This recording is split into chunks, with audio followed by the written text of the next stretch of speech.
আসসালামু আলাইকুম আমার ইউটিউব ফ্যামিলি, কেমন আছেন সবাই? আমি আজ আপনাদেরকে দারুণ মজার রেস্টুরেন্ট স্টাইলে আলুর চপ বানিয়ে দেখাবো। এই আলুর চপটা ভীষণ মজার, সবাই একবার হলেও ট্রাই করবেন। চলুন রেসিপিটা দেখা যাক।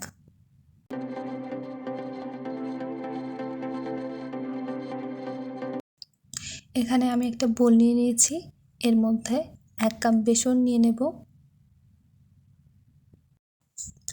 এখন এর মধ্যে দিয়ে দেব 1 টেবিল চামচ ময়দা। এর মধ্যে দিয়ে দিচ্ছি হাফ চা চামচ শুকনা মরিচের গুঁড়া, হাফ চা চামচ হলুদের গুঁড়া, স্বাদ মতো লবণ,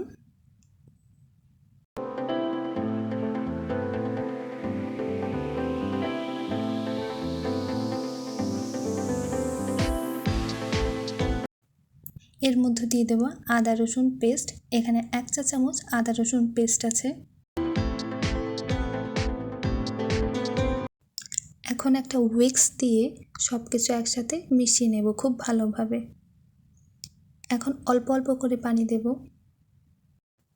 একসাথে অনেক বেশি পানি দিয়ে দিবেন না, তাহলে ব্যাটারটা পাতলা হয়ে যেতে পারে। আলুর চপের ব্যাটার সবসময় একটু ঘন টাইপের হয়।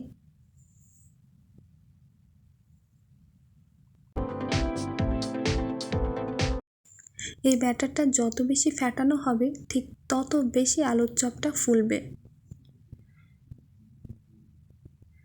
খুব ভালোভাবে ফেটবেন এরকম করে। আপনারা দেখতেই পাচ্ছেন ঘনত্বটা ঠিক কীরকম। আমি স্প্যাচুলা দিয়ে উপরে তুললে নিচে কিন্তু একদম মিশে যাচ্ছে না।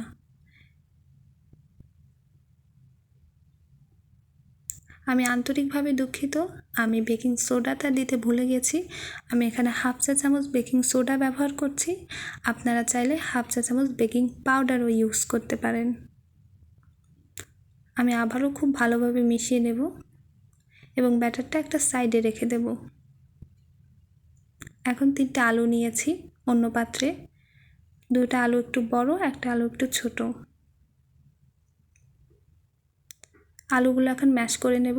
আমি হাতই ব্যবহার করছি, আপনারা যেটাই কমফোর্টেবল সেটা ব্যবহার করতে পারেন। আমার আলু খুব ভালোভাবে ম্যাশ করা হয়ে গেছে। আমি আমার স্বাদ মতো চিলি ফ্লেক্স দিয়ে দিচ্ছি। আপনারা আপনাদের স্বাদ মতো চিলি ফ্লেক্স দিয়ে নেবেন। এখানে যদি কারো শুকনো মরিচ খেতে অসুবিধা হয় তাহলে কাঁচা মরিচ ব্যবহার করতে পারেন।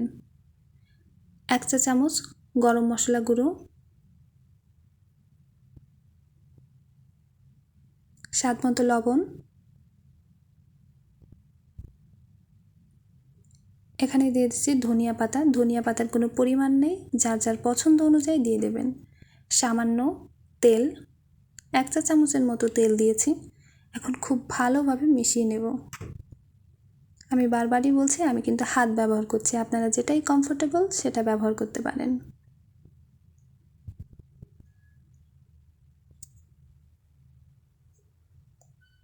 এখন আমি চপের আকারে গড়ে নেব।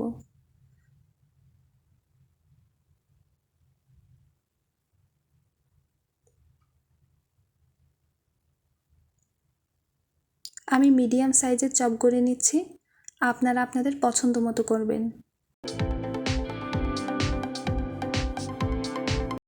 আমার এখানে 13টা চপ হয়েছে। আমি একটা ফ্রাই প্যানে তেল গরম করে নিয়েছি। এখন সেই চপগুলো ব্যাটারের মধ্যে দিয়ে একটা একটা করে ভেজে নিচ্ছি।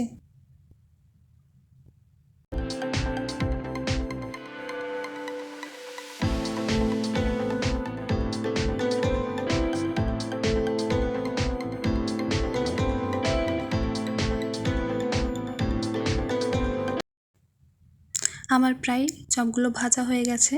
এখন একটা একটা করে উঠিয়ে নেব।